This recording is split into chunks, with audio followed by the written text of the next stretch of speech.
HSC পরীক্ষা 2025 কে নিয়ে কিন্তু তুমুল গ্যাঞ্জাম চলছে। একদিকে শিক্ষার্থীরা কিন্তু চাচ্ছে না যে পরীক্ষা নেওয়া হোক, বিশেষ করে 70% শিক্ষার্থীরা সম্পূর্ণভাবে চাচ্ছে যে পরীক্ষা হয়তো বা 2 মাস পিছাক, অথবা শিক্ষার্থীরা অটো পাস চায়। তবে অটো পাস চাওয়ার চিন্তা ভাবনাটা কিন্তু অনেক পরিমাণ কম।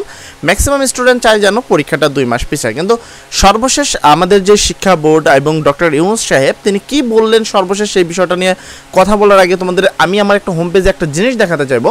সেটা হলো করোনা ও ডেঙ্গু পরীক্ষার্থীদের জন্য প্রস্তুত থাকবে মেডিকেল টিম। তো এইখানে যদি তুমি ভালো করে দেখো, জানো তো দেশে বর্তমান 3টা দুর্যোগ চলছে, এক করোনা, দ্বিতীয় হলো ডেঙ্গু, তৃতীয় হলো বন্যা।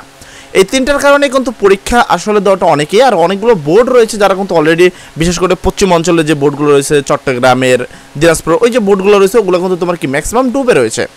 তো ওই বোর্ডগুলোতে কিন্তু পরীক্ষা দেওয়া আমাদের শিক্ষার্থীদের পক্ষে অনেকটাই কঠিন হবে। পাশাপাশি শোনা গেছে যে অনেক শিক্ষার্থী নাকি করোনার মধ্যে ইতিমধ্যেই আক্রান্ত হয়েছে।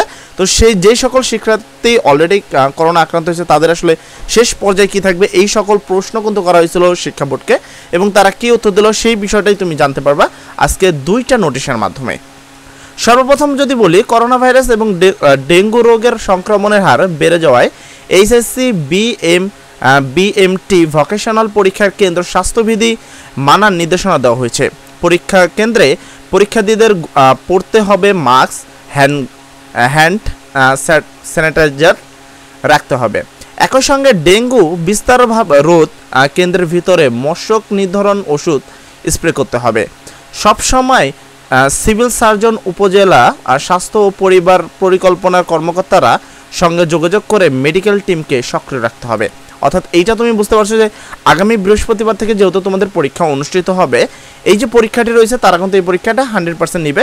প্রয়োজনে যদি তোমরা করোনা আক্রান্ত হও, তার কারণে কিন্তু মেডিকেল টিম তারা রেডি করেছে, বাট পরীক্ষা তোমাদের সঠিক টাইমেই অনুষ্ঠিত করবে।